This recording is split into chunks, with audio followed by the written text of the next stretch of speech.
Ce travail part du constat de l'explosion du nombre de psychothérapies et des controverses qui sont encore vives au sujet de leur efficacité. Notamment pendant les années 2000-2010, il y a eu un certain nombre de débats, en particulier entre les TCC et les thérapies psychanalytiques, ce qui au final est plutôt étonnant car les concepts de ces écoles sont souvent similaires bien qu'ils soient décrits différemment. Le but de nos recherches a été de tenter d'expliciter les potentiels facteurs qui pourraient être sous-jacents à ces controverses. Nous avons pris l'angle de la sagesse afin d'expliciter les fondements épistémologiques des psychothérapies, puis avons proposé de modéliser ces fondements selon une approche psychanalytique dans une perspective de dialogue. Nancy McWilliams, qui est professeure de psychologie clinique à l'université du New Jersey, fait la distinction entre une connaissance, qui serait limitée intrinsèquement, sous-entendu la connaissance scientifique, et une sagesse qui dépasserait ses limites, ce qui conduit à distinguer psychothérapie fondée sur la connaissance et psychothérapie fondée sur la sagesse. Nous avons souhaité reprendre et approfondir les réflexions de McWilliams, car nous pensons qu'effectivement il y a bien une distinction à ce niveau qui rendrait les psychothérapies différentes mais complémentaires. Et en effet, la littérature sur le sujet tend à confirmer les propos de McWilliams par rapport à la sagesse. Être sage, c'est être humble, c'est accepter la passivité et la vulnérabilité, mais surtout, la sagesse est un rapport au savoir qui est radicalement différent de la connaissance. Encore une fois, différent mais complémentaire. L'hypothèse que nous avons proposée, c'est que le rapport au savoir, connaissance ou sagesse constituait une position épistémologique implicite, et il y aurait donc deux paradigmes complémentaires. On aurait une épistémologie de la connaissance, dans laquelle la vérité est accessible par la science, et une épistémologie de la sagesse, qui refuse cet accès direct, et dans laquelle un dépassement de la connaissance scientifique devient nécessaire. Cette position épistémologique dépend inévitablement d'un substrat psychologique. Comme le montrent Bachelard, Lacan et un peu plus tard Émile Jallet, un discours, a fortiori un discours scientifique, est toujours tenu par un sujet, qui est doté de son propre fonctionnement psychologique.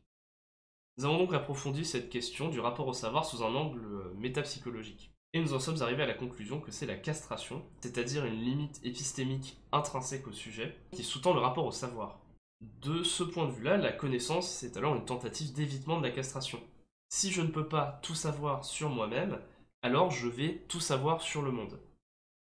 Et à l'inverse, on aurait la sagesse qui constituait un rapport différent à la castration.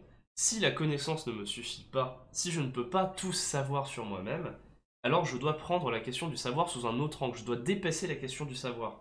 En quelque sorte, je dois subvertir la notion même de savoir afin de continuer à approfondir cette connaissance. Ces prises de position subjectives ont des conséquences très visibles dans le champ des psychothérapies, en particulier dans leur rapport aux symptômes. Ainsi, les épistémologies de la connaissance mènent à des psychothérapies fondées sur l'adaptation au monde externe. On serait donc dans une tendance plutôt comique, alors comique au sens théâtral du terme, c'est-à-dire qu'il serait possible d'atteindre le bonheur en supprimant tous les symptômes psychologiques, à l'image de la santé médicale. Dans ce contexte, on comprend, le symptôme est un indésirable qu'il faut alors supprimer. Il n'a pas de signification propre. A l'inverse, dans les épistémologies et les psychothérapies fondées sur la sagesse, on aurait des psychothérapies fondées sur la transformation interne. Plutôt que de supprimer le symptôme, on va tenter de l'explorer afin d'en extraire un sens et de se l'approprier. Dans cette tendance plutôt tragique, toujours au sens théâtral du terme, la condition humaine est inévitablement teintée de souffrance, mais c'est un rapport particulier à cette souffrance qui mène au soulagement des symptômes. Comme le présente très bien McWilliams, dans la notion tragique, nous souffrons inévitablement, mais notre souffrance a un sens, et à travers elle, nous grandissons et nous apprenons. Alors bien entendu, ces pôles d'organisation de positionnement clinique sont des abstractions assez caricaturales. Dans la réalité, c'est beaucoup plus nuancé que ça. Par exemple, la psychanalyse, qui est traditionnellement plutôt du côté tragique, a déjà, selon Freud, pour but de faire disparaître le symptôme, qui est un concept inévitablement comique. Et à l'inverse, certaines TCC de troisième vague, TCC qui historiquement ont été un courant plutôt comique, insistent sur l'importance de ne pas refuser complètement la souffrance. On a par exemple un certain nombre de TCC fondés sur le stoïcisme, qui visent donc à accepter une forme de souffrance, qui est bien caractéristique du pôle tragique. Cette complexité dans la réalité montre bien qu'il ne s'agit pas d'hiérarchiser ces deux approches. Même si on a des tendances de fond, ces tendances ne sont pas supérieures l'une à l'autre.